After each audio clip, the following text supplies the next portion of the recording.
Hello, welcome to Do It Yourself channel. Today I will show you where to find the option and how to change to take action function in our Samsung Galaxy S22. So where to look for this option and how to change it, how to customize it. We need to go to settings first.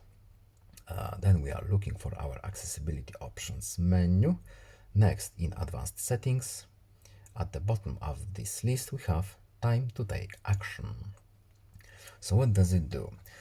Choose how long to show messages that ask you to take action. So by default, we have our default option.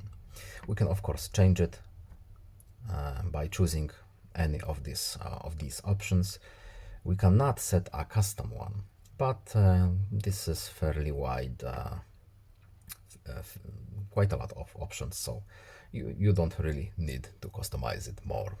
So I hope this video is helpful to you. Please leave a like and subscribe. Have a nice day and see you in the next video. Goodbye.